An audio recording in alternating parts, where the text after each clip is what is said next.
Before a Star Citizen major patch release, they have these PTU waves.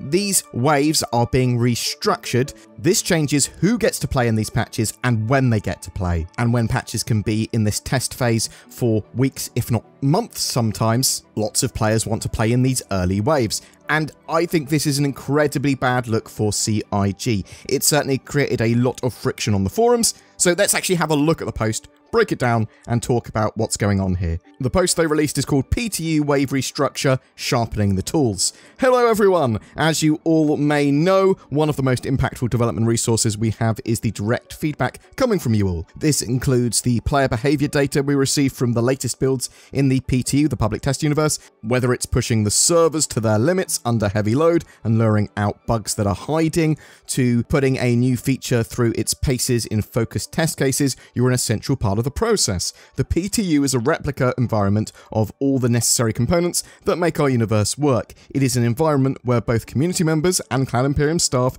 alike test as we hone in on a release candidate, RC. Access to the PTU has historically been granted in waves to control the number of players in the environment based on testing needs. More often than not, a new feature or build will benefit from a gradual increase in concurrency rather than a floodgate of traffic. This allows us to monitor at varying degrees of scale to ensure that once content makes it onto the live servers, it will be performant.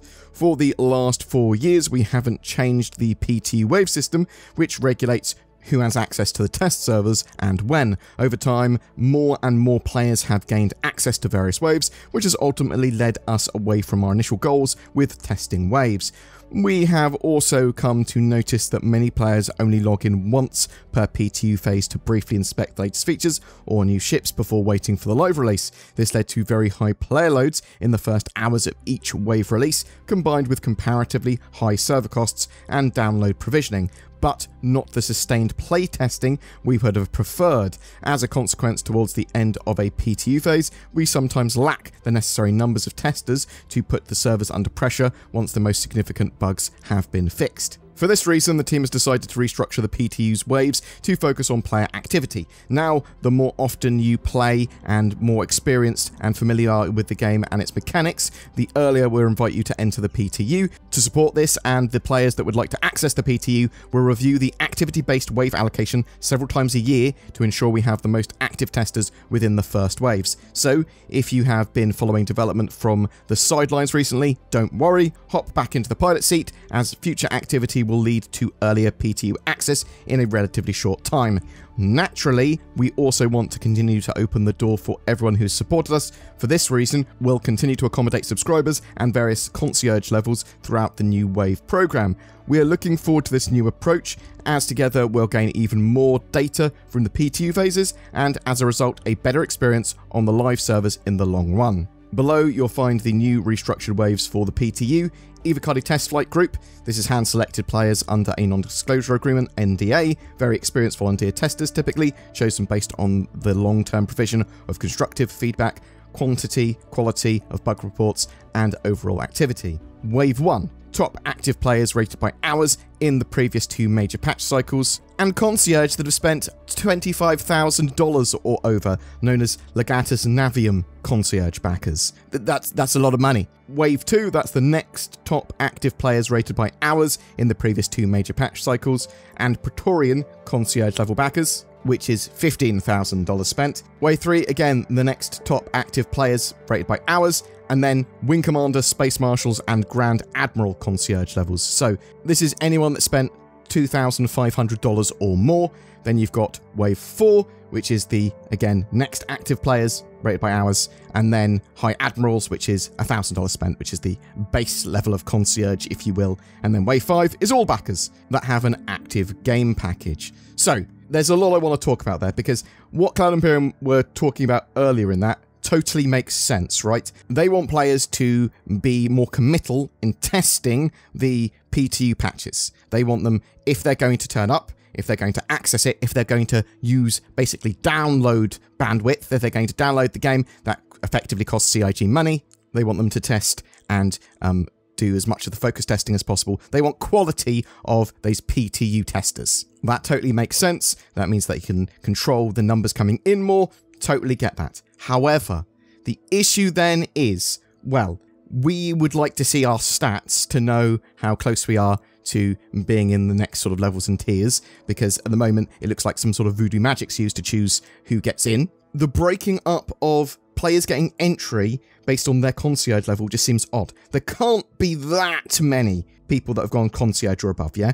$1,000 or above. Giving wave-based entry based on the amount of money that you have spent on your account does not necessarily improve the quality of those testers at all. And if you're going to do that, to give like Wave 1 access to concierge at all, I'd give it to all concierge personally. But if quality of tester is genuinely super important and there's too many concierge and that they cause some issues with downloading and not being quality enough testers. Sorry that I keep on using that word. I don't mean to insult anyone, but I'm talking about sort of quality in testing metrics that Cloud Imperium clearly need. Then maybe they shouldn't include the concierge level of backers at all in the waves of test. But why would you then include subscribers?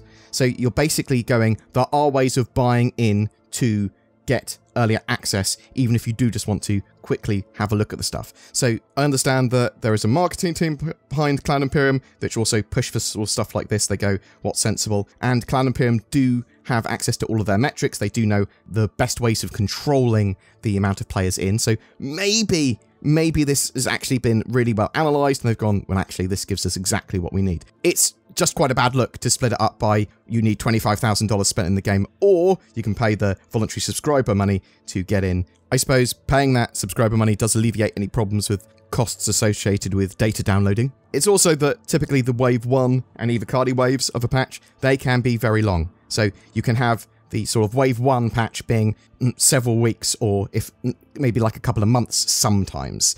Now, potentially longer. And sometimes you can have Wave 2 to release of the actual patch for everyone within a week. I do also want to say it's totally within Cloud Imperium's rights to do this however they want. I'm just pointing out that it's a bit weird that they're saying we want quality testers, while also then pointing out where you can actually buy a subscription to get into the testing bracket. A lot of players aren't going to care about this, but there's going to be a lot of, I would expect, concierge players that feel a bit insulted by being broken down like that. You're Wave 4 if you've only spent $1,000. That's a lot of money. I do think that showing player stats and metric info about all the hours that you've played and that sort of stuff would be quite useful here. Although not mentioned there, I do expect this to be relatively beneficial for content creators who typically would get into Wave 1 PTU. But I suppose that's beneficial for Cloud Imperium as well, because that would allow players to actually watch what the new content is and see it quickly on a content creator's channel and not necessarily clog up the PTU